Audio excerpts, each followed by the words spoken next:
Врвните познавачи на светските текови на начинот на кој функционира една нормална и современа парламентарна демократија немаат против да се воспостави анархија, бидејќи и онака представничкиот дом според нивната анализа е непотребен. Нашето собрание, ако зборуваме на најотворено, е што викаат англичаните rubber stamp. Нашето собрание ништо не решава, само ги извршува уредбите, наредбите, диктатите на политичките лидери. Према тоа не е некаква загуба.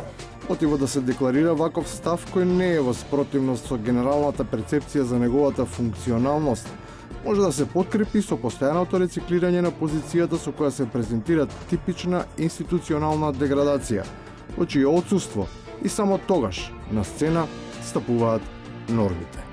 Ако не се договорат политичките лидери за датумот, тогаш останува што? Уставот и закон, владење на правото.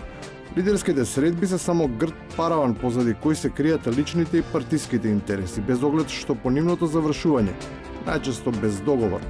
Клучниот аргумент за несогласувањето е приоритетот над приоритетите, иако реалноста потполно ја демантира неговата важност.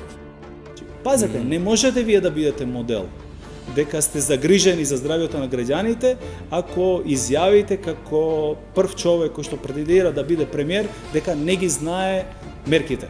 А зашто би ги знаеле обичните граѓани мерките ако првиот човек кој што сака да биде премиер не ги знае? Граѓаните се најчесто во право, па и на нив, кога ќе биде отворена целата слика, им станува совршено јасно дека се наликува на обичен пазар. Много ценка имат, ви кажам. Много претерана ценка имат. Ја му тражам награда 150, овие дај 130. И 130 мора да му дадем, што да правиме? Оние кои ни го варат гравот на некој чуден начин се обидуваат да ситничарат и никому всушност не му е јасно колку 7 дена може да влијаат врз подобрувањето на здравствената состојба или на подкревањето на демократските капацитети.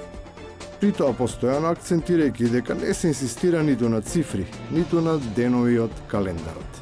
Јас нема да лиферувам бројки, ниту пак да споменувам датуми. Тоа не е сериозно. Првата возможна дата е средината на месец јули. Јас не зборувам за бројки, тоа го кажа во денешната пресконференција, затоа ние велиме дека потенцијална дата кога би можеле да се случат изборите е средината на јули. Јас не лиферувам со бројки, доколку продолжат со тактизирање, погубиме можност и 15 јули, односно средината на јули како датум. И на крајот, по се видено и чуено, не треба ниту да чуди во каква состојба е јавноста. Не е тешко, психички више се болеам. Стана ми у главата наглом и психички денес. Вчера бев тематичниот и оно ми најде термин за денеска, тоа случајно за еден ден и бев да онодам психички више ме боле. За да не ги заразам моите дома. Заразата од и за власт е поопасна и од короната и од психозата. За овие болести медицината има или трага по решение.